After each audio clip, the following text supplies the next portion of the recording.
Hi നമസ്കാരം, ദാസേണ തൃശ്ശൂർന്ന്. അപ്പോൾ ഇന്നലെ ഒരു വീഡിയോ പോലും ചെയ്യാൻ പറ്റിയില്ല, കാരണം കുറച്ച് തിരക്കിലായിരുന്നു. അതുകൊണ്ടാണ് ഇന്നലെ വീഡിയോ ചെയ്യാതിരുന്നത്.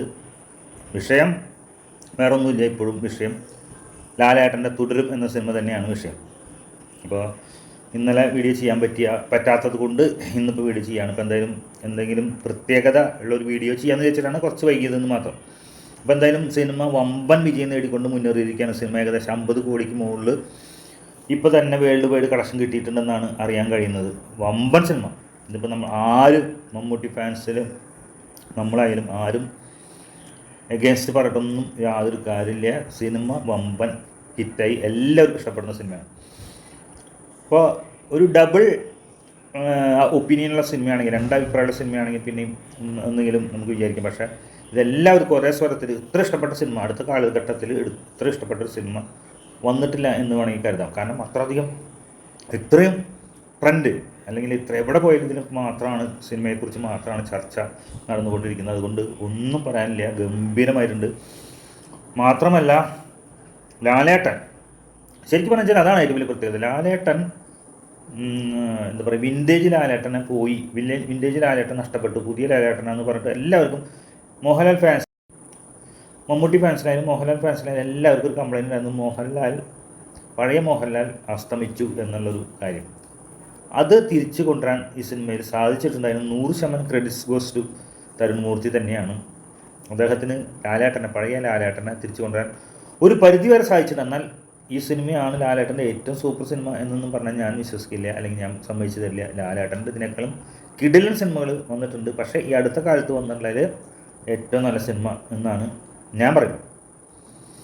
ഈ സിനിമ ശരിക്കും പറയാൻ വെച്ചാൽ ഏകദേശം ദൃശ്യം സിനിമയുടെ വേറൊരു ടൈപ്പാണ്. അതിൽ കുറേ കാര്യങ്ങൾ മാറ്റേണ്ടെന്നുള്ള, പോലീസ് വില്ലൻ ആവുന്നതും അതുപോലെ തന്നെ കുറച്ച് മാറ്റങ്ങൾ മാത്രമാണ്. സ്പോയിലർ ആവുന്നത് കൊണ്ട് ഞാൻ പറയുന്നില്ല. അങ്ങനെ കുറച്ച് മാറ്റങ്ങൾ മാത്രമേ ഉള്ളൂ. ദൃശ്യത്തിൻ്റെ വേറൊരു ടൈപ്പാണ് സിനിമ. പക്ഷേ ഈ സിനിമ ദൃശ്യത്തിനേക്കാളും നല്ലൊരു അഭിപ്രായം നേടി മുന്നേറിക്കൊണ്ടിരിക്കുകയാണ്. ഏറ്റവും വലിയ പ്രത്യേകത എന്ന് പറയുന്നത് ഇതന്നെയാണ്. അതായത് ഞാൻ സ്ഥിരമായിട്ട് മുമ്പേ തന്നെ ഞാൻ എൻ്റെ വീഡിയോൻ്റെ താഴെ പലരും വന്ന് പറഞ്ഞിരുന്നു ദാസേട്ടനാണ് ഏറ്റവും കൂടുതൽ സിനിമ സപ്പോർട്ട് ചെയ്തിട്ടുള്ളത്. അതായത് തരുൺ മൂർത്തിക്ക് ശേഷം ദാസേട്ടനാണ് ഏറ്റവും കൂടുതൽ സപ്പോർട്ട് ചെയ്തതെന്ന് പറഞ്ഞിരുന്നു. മോഹൻലാൽ പോലും ഇതിൻ്റെ പ്രൊമോഷൻ വന്നിട്ടുണ്ടായിരുന്നില്ല. അപ്പോൾ ഞാൻ ഏകദേശം ഒരു 5-8 വീഡിയോ ചെയ്തിരുന്നു ഈ സിനിമ പ്രൊമോട്ട് ചെയ്തുകൊണ്ട്. കാരണം എനിക്ക് വേറെ പ്രത്യേകിച്ച് ഗുണമുണ്ടായിട്ടൊന്നുമല്ല. കുറ്റം എപ്പോഴും കേൾക്കേണ്ടി വരും, ഇപ്പോഴായാലും കുറ്റം കേൾക്കേണ്ടി വരും. ഇപ്പോഴും നല്ല സിനിമയാണെന്ന് പറയുമ്പോഴും മോഹൻലാൽ ഫാൻസിൻ്റെ ഭാഗത്തുനിന്ന് തെറി കേൾക്കുന്നുണ്ട്, മമ്മൂട്ടി ഫാൻസിൻ്റെ ഭാഗത്തുനിന്ന് തെറി കേൾക്കുന്നുണ്ട്. മമ്മൂട്ടി ഫാൻസുകാർ പറയുന്നത് എന്തിന് ദാസേട്ടൻ ഈ സിനിമയെ സപ്പോർട്ട് ചെയ്യേണ്ട ആവശ്യം എന്തിന്? കാരണം നമ്മുടെ സിനിമ നല്ല സിനിമ വന്നാലും മോശമെന്ന് പറയുന്ന മോഹൻലാൽ ഫാൻസുകാരുടെ സിനിമ എന്തുകൊണ്ട് പറയുന്നു? പക്ഷേ അതല്ലല്ലോ, നമ്മളൊരു സിനിമാ പ്രേമിയാണ്. ഞാനൊരു സിനിമാ പ്രേമി. മമ്മൂട്ടി എൻ്റെ ഇഷ്ടനായകനായി എന്ന് പറഞ്ഞുകൊണ്ട് എനിക്ക് മമ്മൂട്ടിയുടെ മോശ സിനിമകൾ നല്ല സിനിമയാണെന്ന് പറയാനും, അതുപോലെ തന്നെ നല്ല സിനിമ തന്നെ പറയും. അപ്പോൾ നല്ല സിനിമകൾ വരാണെങ്കിൽ നല്ല രീതിയിൽ പ്രൊമോഷൻ കൊടുക്കും. മോശം സിനിമ വരാണെങ്കിൽ ഒരു സപ്പോർട്ട് ഞാൻ ചെയ്യില്ല മമ്മൂട്ടിയുടെ സിനിമയിൽ. അല്ലെങ്കിൽ നമ്മൾ പൊട്ടനാവുമല്ലോ. നമ്മൾ വെറുതെ എന്താ പറയുക, അങ്ങനെയാണെങ്കിൽ മമ്മൂട്ടി കമ്പനി പൈസ തരേണ്ടി വരും എനിക്ക്, അങ്ങനെ പറയണമെങ്കിൽ. അങ്ങനെ ഇല്ലാത്ത സാഹചര്യത്തിൽ ഒരിക്കലും നമ്മളങ്ങനെ ചെയ്യില്ല. പക്ഷേ മോഹൻലാലിൻ്റെ ഈ സിനിമ നല്ല സിനിമ ആണെന്നുള്ളത് കൊണ്ട് തന്നെയാണ് ഈ സിനിമയെ നല്ല രീതിയിൽ മുൻപേ കൂട്ടി തന്നെ ആവുമെന്ന് എനിക്ക് ഉറപ്പുണ്ടായിരുന്നു. കാരണം മോഹൻലാലിന് മുരുകൻ കഥാപാത്രങ്ങൾ ഗംഭീരമായിട്ട് വഴങ്ങും എന്നുള്ളത് നമുക്ക് മുമ്പ് അറിയാം.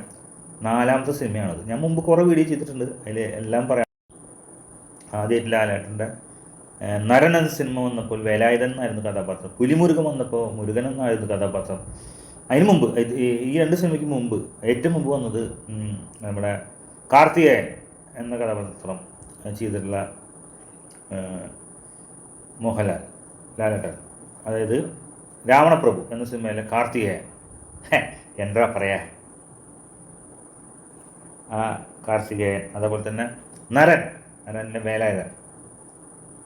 അതേപോലെ തന്നെ പുലിമുരുകൻ, പുലിമുരുക ആ പടം. അതിനുശേഷം 4ാമത്തെ സിനിമ ഈ സിനിമ തുടരും എന്ന സിനിമയിൽ ഷൺമുഖൻ എന്ന കഥാപാത്രം. എൻ്റെ പേര് ഞാൻ എല്ലാ വീഡിയോയിലും പറയുന്നതാണെങ്കിലും വീണ്ടും പറയാണ്. ഷൺമുഖൻ, എൻ്റെ പേര് ഷൺമുഖദാസ്. ഇതിൽ ഷൺമുഖൻ എന്ന കഥാപാത്രം, മുരുകൻ്റെ കഥാപാത്രം ചെയ്യുമ്പോൾ അത് എല്ലാപ്പോഴും ഗംഭീരമാവാറുണ്ട്. അതേപോലെ തന്നെ ഗംഭീരമായിട്ടുണ്ട് ഈ സിനിമ. എന്തായാലും അതുകൊണ്ട് കൂടി തന്നെയാണ് നല്ല രീതിയിൽ ഞാൻ അതിന് സിനിമയ്ക്ക് പ്രൊമോഷൻ കൊടുത്തത്. പക്ഷേ ഞാൻ വിചാരിച്ചേക്കാൾ അപ്പുറത്തേക്ക് ഈ സിനിമ വന്നു കഴിഞ്ഞു. കാരണം ഞാനിതിന് വില്ലൻ ഇത്ര വലിയ വില്ലനാണെന്നൊന്നും വിചാരിച്ചിരുന്നില്ല. മോഹൻലാലിനെ കുറിച്ച് നല്ല രീതിയിൽ പറഞ്ഞിരുന്നു, അല്ലെങ്കിൽ തരുൺമൂർത്തിയെ കുറിച്ച് നല്ല സിനിമ നല്ലതാവെന്ന് പറഞ്ഞിരുന്നു. പക്ഷേ വില്ലൻ, ഒരു പുതുമുഖ വില്ലൻ പ്രകാശ് വർമ്മ എന്നൊരു വില്ലൻ ഇത്രയധികം പെർഫോമൻസ് കാണിച്ച് ഞെട്ടിക്കുമെന്നും മോഹൻലാലിനേക്കാൾ ഗംഭീരമായി പെർഫോമൻസ് ചെയ്യുന്നു നമ്മൾ ഒരിക്കലും വിചാരിച്ചില്ല. അപ്പോഴാണ് ഇപ്പോൾ ലാലേട്ടൻ ചെറുതാക്കി പറഞ്ഞതല്ല, നായകനേക്കാൾ വലിയ വില്ലൻ വരുമ്പോഴാണ് ഇപ്പോഴും സിനിമയ്ക്ക് വിജയം ഉണ്ടാവുക. നായകൻ്റെ അത്രയ്ക്ക് വില്ലന് പവറില്ലെങ്കിൽ സിനിമ പരാജയമാവും. അപ്പോൾ നായകനേക്കാൾ വലിയ വില്ലൻ വന്നതുകൊണ്ട് തന്നെയാണ് ഈ സിനിമ ഇത്രയധികം വിജയിച്ചത്. എന്തായാലും സിനിമ 50 കോടി കടന്ന് മുന്നോട്ട് പോയിക്കൊണ്ടിരിക്കുകയാണ്. എന്തായാലും എത്രയും പെട്ടെന്ന് 100 കോടി തികയ്ക്കും, 200 കോടിയാവും. അങ്ങനെ ഒറിജിനൽ, അതായത് മറ്റുള്ള സിനിമയെ പോലെ ഇമ്പുരാൻ്റെ പോലെയല്ല, ഒറിജിനൽ തള്ളില്ലാത്ത ലാലേട്ടൻ സിനിമയാണ്. എല്ലാവരും സിനിമ പോയി തിയേറ്ററിൽ കാണുക, ആഘോഷിക്കുക എന്ന് മാത്രം പറഞ്ഞുകൊണ്ട് നിങ്ങളുടെ സ്വന്തം ദാസേട്ടൻ തൃശ്ശൂരിൽ നിന്ന്.